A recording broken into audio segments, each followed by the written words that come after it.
Kung may sayaw na tunay na nagpapakita ng kulit, saya at likas na galaw ng mga Pilipino, yan ay walang iba kundi ang itik-itik.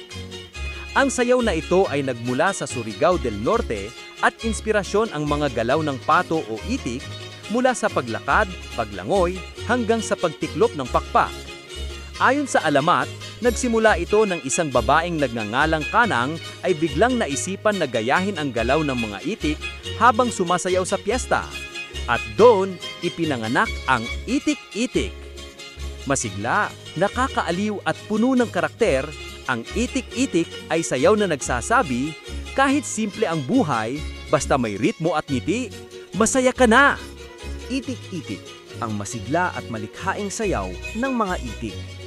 Talata 1. Ang itik-itik ay isang masigla at nakaaliw na katutubong sayaw mula sa lalawigan ng Surigao del Norte sa Mindanao. Hango ito sa mga mahinhin ngunit nakakatuwa ring galaw ng mga itik habang naglalakad, pumapagaspas ang mga pakpak at naglalaro sa tubig. Higit pa sa pagiging nakakatawang sayaw, ang itik-itik ay isang pagdiriwang ng pagkamalikhain, kasiyahan at kakayahan ng mga Pilipino na makakita ng kagandahan sa mga simpleng bagay sa araw-araw. Talata 2. Ayon sa isang lokal na alamat, nagsimula ang sayaw ng minsang may batang mananayaw na nagngangalang Kanang na sumasayaw sa isang handaan sa binyag. Habang kanyang sinasayaw ang tradisyonal na sibay na sayaw, bigla siyang nag-imbento ng mga hakbang na ginagaya ang kilos ng mga itik sa paligid ng lawa. Tuwang-tuwa ang mga manonood sa kakaibang estilo ni Kanang kaya't agad nila itong ginaya. Mula sa sandaling iyon, isinilang ang itik-itik, isang kusang-likhang sayaw na naging walang kupas na tradisyon ng ating kultura. Talata 3. Sa simula ng sayaw, makikita ang mga mananayaw na marahang naglalakad na tila mga itik. Bahagyang nakayuko, pumapagaspas ang mga kamay na parang mga pakpak at may ritmo sa bawat hakbang. Ginagaya ng mga braso ang paglipad ng mga pakpak habang ang mga paa ay kumikilos na parang naglalakad at lumulublob sa tubig. Ang ganitong mapanuring paggaya ay sumasalamin sa katatawanan at pagkamapanlikhain ng mga Pilipino na ginagawang sining kahit ang mga karaniwang tanawin ng buhay sa bukid. Talata 4. Karaniwang isinasayaw ang itik-itik ng mga kalalakihan at kababaihan na nakasuot ng tradisyonal na kasuotang Pilipino. Ang mga babae ay nakasuot ng balintawak o patadyong, samantalang ang mga lalaki ay nakasuot ng kamisa de chino at pantalon. Ang pagiging simple ng kasuotan ay nagbibigay diin sa pinagmulan nitong bukid at katutubong pamumuhay na nagbabalik-alala sa tahimik at payapang buhay sa kanayunan. Talata 5. Ang musikang ginagamit sa itik-itik ay masigla at mabilis, karaniwang tinutugtog ng isang rondalya ensemble na binubuo ng mga gitara, banduriya at oktavina. Ang masiglang ritmo ay nagbibigay buhay sa sayaw, kaya't madalas itong isayaw sa mga piyesta at pagtatanhal sa paaralan. Ang mabilis na tugtugin ay sumisimbolo sa masayahin at palangiting katangian ng mga Pilipino. Laging handang sumayaw, tumawa at magdiriwang ng buhay.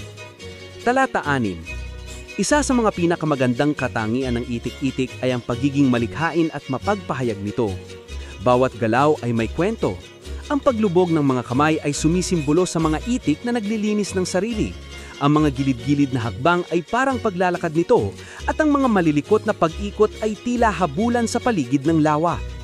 Hindi lamang ito nakaaaliw, kundi nagpapakita rin ng malalim na ugnayan ng mga Pilipino sa kalikasan at buhay sa probinsya. Talata 7. Itinatampok din ng sayaw ang kakayahan ng Pilipino sa pag-aangkop at pagkamalikhain. Katulad di Kanang nakusah na kabuo ng sayaw, kilala ang mga Pilipino sa galing sa pag-imbento at sa kakayahang gawing makabuluhan ng mga simpleng bagay sa araw-araw. Itinuturo ang itik-itik na ang tunay na sining ay hindi palaging plinado. Ito ay maaaring manggaling sa katuwaan, kusang loob at tapang na ipahayag ang sarili.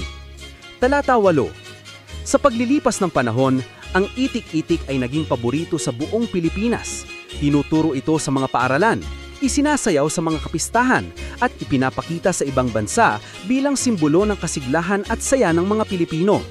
Bagamat tila simple ang mga galaw nito, ang pagsabay sa ritmo at paghawak ng ekspresyon ay nangangailangan ng husay, tiyaga at disiplina. Patunay na ang tunay na sining ay madalas matagpuan sa kasimplihan. Talata 9.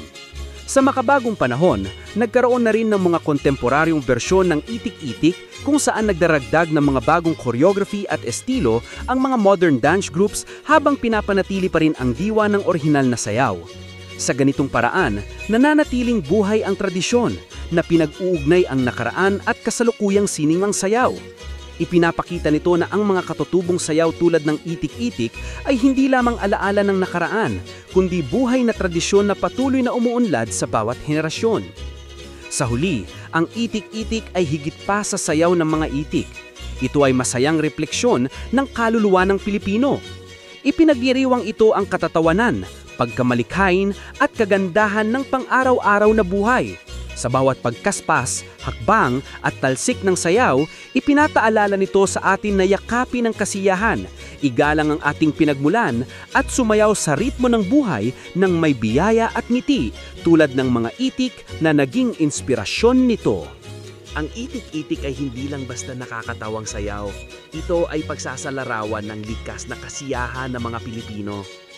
Sa bawat pagtuka, paglukso at pag-indat ng mga mananayaw, makikita ang ating pagiging masayahin, malikhain at maparaan.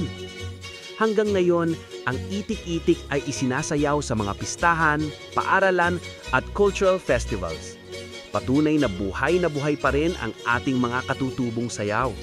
Kaya kung gusto mong maramdaman ang tunay na Pinoy vibes, sabayan mo ang kumpas ng musika at indakin ang saya ng itik-itik.